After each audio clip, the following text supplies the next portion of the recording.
La médaille d'or pour Estelle Mosley. La moisson n'est pas terminée, peut-être encore aujourd'hui dans les prochaines heures. Une médaille d'or pour Abi Niaré, le taekwondo. On a le plaisir d'être avec Myriam Bavrel, vice-championne olympique à Athènes, médaille d'argent, entraîneur national qui a bien accompagné Abi Niaré ces derniers temps. Et cette médaille finalement et ce podium et peut-être cette médaille d'or, d'une certaine manière, elle vous la doit aussi, puisque vous l'avez beaucoup aidé pendant ces derniers mois. On rappelle déjà les circonstances de ses combats et de son arrivée pour la finale aujourd'hui. Lorsque vous êtes arrivé en studio tout à l'heure, vous n'étiez pas très confiante parce que les premiers combats ont été compliqués, ont été serrés, notamment au premier tour. Oui, tout à fait. L'entrée dans la compétition, elle s'est faite vraiment tout doucement. Elle avait pourtant, en théorie, un premier tour relativement facile avec une Haïtienne qui avait obtenu la wildcard.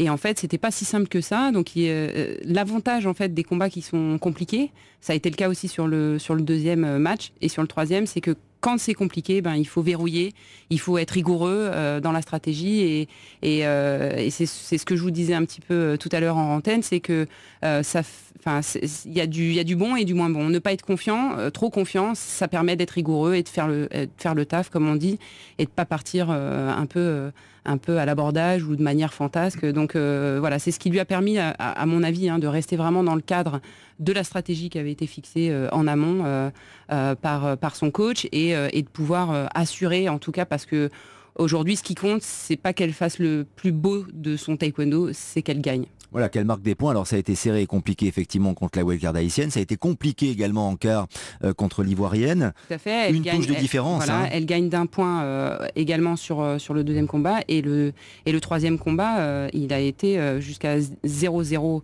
donc à la fin du temps réglementaire. Ensuite, point en or jusqu'à 30 secondes de la fin, toujours 0-0. Et son petit coup de génie, comme elle a... C'est-à-dire, qu'est-ce que c'est un coup de génie en taekwondo et quand on s'appelle Abi Niaré? Abi Niaré, c'est une talentueuse et c'est vrai que c'est toujours ce qui est super avec elle, c'est quand elle tient le cadre de la stratégie. Derrière, il y a un petit coup de génie, un coup de pied qu'elle va faire le jour J. Vraiment un truc qu'elle sort pas forcément habituellement et qui score. Et là, elle a fait une magnifique attaque au visage. À 30 secondes de la fin d'un point en or, c'est juste ce qu'on rêve de faire. Donc elle a pris l'habitude comme ça d'avoir des petits coups de génie. Finale de championnat du monde, elle a sorti un coup de pied qu'elle avait jamais fait. Et là, en demi-finale, à 30 secondes du point en or, elle a marqué d'une manière... Elle n'avait jamais marqué comme ça avant. Ça, c'est magnifique pour la confiance, surtout face à une adversaire qui est redoutable, qu'il avait déjà battue. Alors certes, si elle l'avait aussi dominée à certains moments, dans des compétitions importantes, telles que les championnats d'Europe, la Turque, qu'elle a affrontée donc en demi-finale, l'avait déjà battue. Oui, tout à fait. Nour Tatar, elle est donc vice-championne olympique en 2012. Elle a été championne du monde, championne d'Europe. Et en fait, elle avait un ascendant psychologique sur Abi pendant plusieurs années. Ça a duré pendant deux ans, notamment les 2 premières années de l'Olympiade. Et puis, la saison dernière, elle a enfin passé le cap. Elle a réussi... Après sa demi-finale perdue donc aux Jeux européens, elle s'est pris un peu une volée. Et là, elle a pris conscience que voilà, il fallait qu'elle passe un cap, il fallait qu'elle change quelque chose. Et elle a décidé de se mettre dans le cadre d'une stratégie hyper verrouillée. Elle l'a rencontré 2 mois après, elle l'a battue. Elle l'a rencontré à la finale du Grand Prix, elle l'a battue. Et donc là, forcément, la confiance vient. Et puis, un petit peu trop confiante, il y a quelques mois au championnat d'Europe, elle l'a perdu à nouveau contre elle. Donc, ce combat, il était hyper important. Il avait beaucoup de sens pour elle et il représentait la montagne qu'elle avait réussi à gravir, mais elle était un petit peu redescendue. Effectivement. Alors, est-ce qu'on connaît déjà l'adversaire qu'elle va affronter en finale? Non, ça va se jouer là dans 2 minutes. Le combat va commencer et elle rencontrera soit l'Azérie Azizova ou soit la Coréenne Oyiri.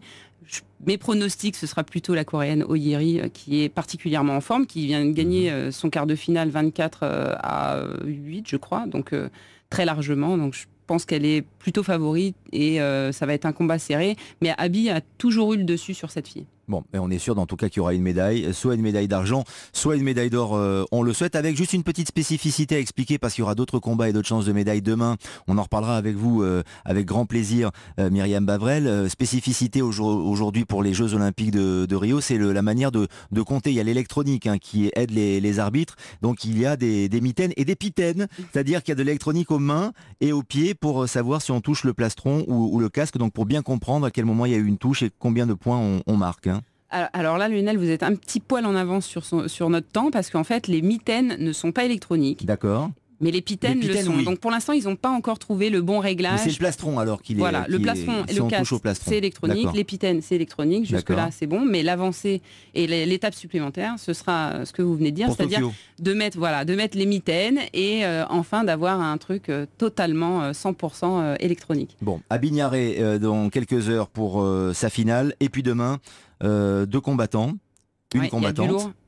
Et un combattant. Il y a du lourd, donc Gladys Epang, vice-championne du monde en titre, vainqueur des Jeux européens, qui s'est qualifiée vraiment avec la manière et qui va rentrer en lice donc demain, et Mbare Ndiaye, donc poids lourd également, la catégorie reine chez les masculins, qui est un outsider, on va dire, mais qui va tenter le tout pour le tout. On parlera tout ça demain avec vous, avec grand plaisir. Myriam Bavrel, merci de nous avoir accompagnés pour cet éclairage taekwondo. Et donc, on l'a bien compris, quoi qu'il arrive, une médaille pour Bignaré dans quelques heures, médaille d'argent ou médaille d'or. On se retrouve dans quelques instants, le Flash Olympique.